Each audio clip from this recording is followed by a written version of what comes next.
공부란 무엇일까요? 우리 학생들이 제발 공부 좀 해라. 좀 열심히 공부해라. 이런 말을 참 많이 들었을 거예요. 근데 정작 학생들은 왜 공부를 해야 되는지 잘 모르는 경우가 매우 많습니다. 그러다 보니까 습관적으로 공부하거나 마지못해 공부하거나 아니면 억지로 공부하거나 그렇습니다. 또한 공부에 관해서도 부정적인 생각을 가지고 있는 경우도 있습니다. 가장 대표적인 게 뭐죠? 공부가 뭐가 중요해? 행복은 성적순이 아니잖아요. 여러분, 과연 행복이 성적순이 아닐까요? 물론 절대적으로 행복을 결정하고 행복을 구성할 수 있는 것이 그 공부 혹은 그 결과는 아닐지도 모릅니다. 그러나 상당 부분 인과관계가 또 상관관계가 있다는 것을 아셔야 돼요. 그거는 다음에 다시 얘기하도록 하고요. 우리가 공부란 무엇인가 라는 얘기를 할 때 어떤 학문이나 기술을 배우고 익힌다 라는 이런 사전적 의미를 몰라서 공부가 무엇인지를 모른다는 말은 아닐 거예요. 그렇다면 공부가 뭐냐라는 것이 적어도 사전적 의미가 아니라면 쌤도 하고 싶은 얘기는 그것이 주는 어떤 사회적 의미는 뭘까? 그 얘기입니다. 이 공부는 거의 결론처럼 먼저 얘기하자면 여러분의 미래, 꿈, 그리고 인격적, 사회적인 가치를 끌어올려주거나 이루도록 하는 어떤 힘과 원천, 에너지라고 얘기할 수 있습니다. 한번 비유적으로 한번 얘기해 볼까요? 우리가 이 세상에 태어났을 때 그때는 대부분의 모든 사람들이 그냥 기회가 공평하고 균등한 열린 공간이라고 생각을 해보죠. 그러다가 우리가 자라고 성장하고 또 우리 학생이니까 공부하고 그 노력의 정도에 따라서 그 열린 기회의 공간이 좁혀집니다. 좁혀지고 좁혀지고 그래서 우리가 일정한 이만한 공간으로 줄어졌다 해봅시다.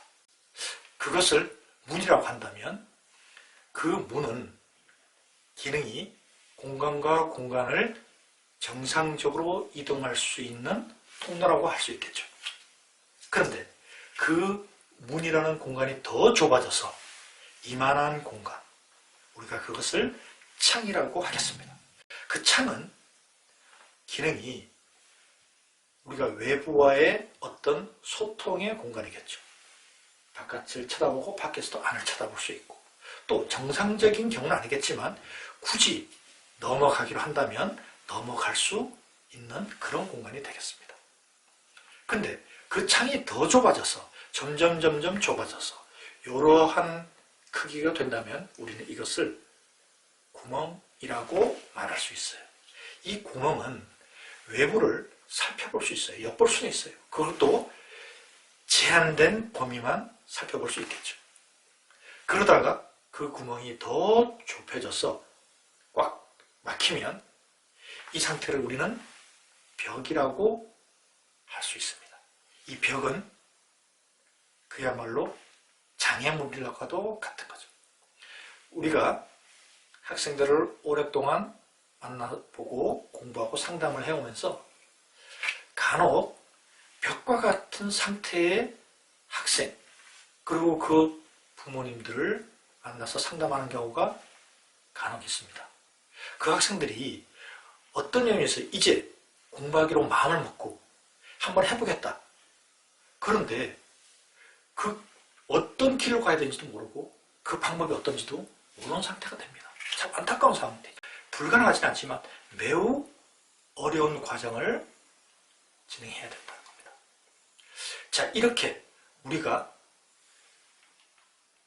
비유로 하는 얘기에서 열린 공간에서 문으로, 문이 창으로, 창이 구멍이 되고 구멍이 벽이 되는 이런 상황이 곧 뭐에 비유할 수 있느냐? 내가 이 세상에 태어나서 이 사회에 내가 뭔가를 하려고 하는 그 기회의 공간이고 기회의 문이고 귀의 창이 이렇게 표현할 수 있다는 거죠. 따라서 공부가 진짜 나에게 중요한 것은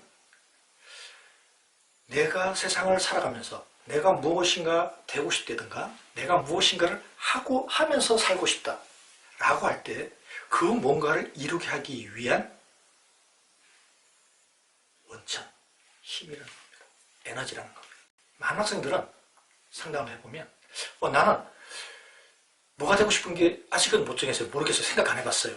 이런 학생들을 적잖게 봅니다. 물론 그럴 수 있죠. 어떻게 나의 미래를 청소년기에 항상 구체적으로 생각하고 또 많은 생각을 가지면서 우리가 지내오지만은 않습니다. 그러나 중요한 것은 내가 구체적인 계획이 없다 하더라도 준비는 해야 된다라는 것이죠. 내가 뭔가가 되고 싶고 어떻게 살기를 원한다면 그것을 이루는데 확률적으로, 통계적으로 가장 준비가 잘 되게 하는 것이 바로 공부라는 겁니다. 그래서 부모나 선생님이나 세상을 여러분보다 더 좀 오래 길게 사신 분들이 이구동성으로 하는 얘기가 공부 열심히 해라 라는 겁니다. 왜? 그분들은 경험으로 그렇다는 것을 너무 잘 알고 있기 때문에 그런 얘기를 하는 것이죠. 자, 그래서 이렇게 공부를 해야 되는 이유가 나의 미래와 꿈과 나의 인격적, 사회적 어떤 충체적인 어떤 가치에 크게 관련이 있다는 것이죠. 그래서 이러한 의미를 반드시 아는 것이 중요한 것이 이렇게 공부가 실제로 무엇을 의미하는가를 알아야지만이 내가 목적의식이 생깁니다. 또 이 목적의식을 가질 때 구체적인 목표가 생겨나는 겁니다. 또 구체적인 목표가 생긴다 하더라도 중요한 것은 그것을 이루기 위한 실천력입니다. 이것이 매우 중요해요. 이 실천력. 우리는 이런 얘기를 듣습니다. 꿈은 반드시 이루어진다. 여러분, 이 말 거짓말입니다. 절대 그런 말을 믿지 마세요. 꿈이 반드시 이루어진다. 어떻게 그렇게 반드시 이루어집니까? 꿈은요, 반드시 이루어지는 것이 아니라 꿈을 가지고 구체적인 계획을 세우고 그 구체적인 계획을 오랜 기간 내 힘을 다 쏟아서 실천을 한 자에게 얻어지는 결과물입니다. 제가 젊었을 때 산을 좋아하다 보니까 누가 산을 오르는가 라는 책을 읽게 됐습니다. 그 책에서 하고자 하는 얘기는 꿈꾸는 자가 산을 오른다는 겁니다. 멋있는 말이죠. 저한테 확 다가왔어요. 꿈꾸는 자가 산을 오르구나. 여러분, 이게 진실이 아니다는 것을 제가 깨닫게 됐습니다. 산을 꿈꾼다고 오르는 것이 아닙니다.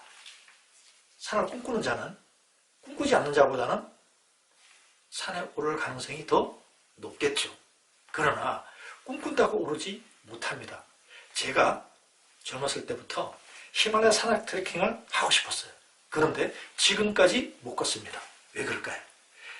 가고 싶었지만 가기 위한 실천적 노력이 없거나 적었기 때문에 아직 못 간 겁니다. 산을 오르는 자가 누구냐? 우리가 계획하고 그 산의 입구까지 도달한 자, 즉 산이라는 존재가 가시적으로 내 앞에 보이는 자들이 그 산을 오르게 되는 겁니다. 멀리서, 아주 멀리서 저 먼 산을 쳐다만 본다고 산을 오르는 것이 아니라는 것을 여러분들이 아셔야 됩니다. 저 멀리 보이는 산을 내가 오르기 위해서 그 앞까지 가는 그 노력이 어렵고 힘든 겁니다. 그것이 바로 공부에 비견할 수 있어요. 우리가 왜 공부를 하느냐? 이렇게 멀리 보이는 나의 꿈을 도달하기 위해서 지금 내가 있는 이 시간, 이 위치에서 기울이는 노력, 그것의 대표적인 것이 학생이니까 그것이 바로 공부인 겁니다. 그래서 여러분들이 반드시 공부가 무엇이냐라는 것을 다시 한번 생각해 보시고, 그리고 그것이 나에게 주는 의미를 알았다면 구체적인 목표와 그것을 이루기 위한 실천적 노력을 기울이기 바랍니다. 이것이 오늘 제가 하고자 하는 얘기입니다. 세상에서 가장 좋은 대학이라고 하는 대명사가 하버드 대학입니다. 그 대학의 도서관에 적혀있다는 글들을 종종 접해봅니다. 그 얘기를 이 영상의 끝부분 말미에 올려놓도록 하겠습니다. 근데 그 중에 우리가 지금 얘기를 나눴던 이런 얘기들이 참 많이 나옵니다. 젊은 학생들이 벌써 깨달은 학생들이 그곳에서 공부한 학생들이 어떤 학생인가 나오는 거죠. 그 학생들은 벌써 이미 공부는 기회의 문이다 라는 것도 이미 깨닫고, 그리고 행복은 성적순이 아닐지 몰라도 성공은 성적순이다 라고 말하는 학생들도 있다는 겁니다. 어쨌든 우리가 공부가 무엇이냐 라는 것을 알고 깨닫고 생각해 보는 것이 공부를 또 수학을 열심히 할 수 있는 그 시작점이기 때문에 오늘 이 얘기부터 먼저 시작했습니다. 그러면 다음 얘기는 뭘까요? 수학 쉽다, 어렵지 않다입니다.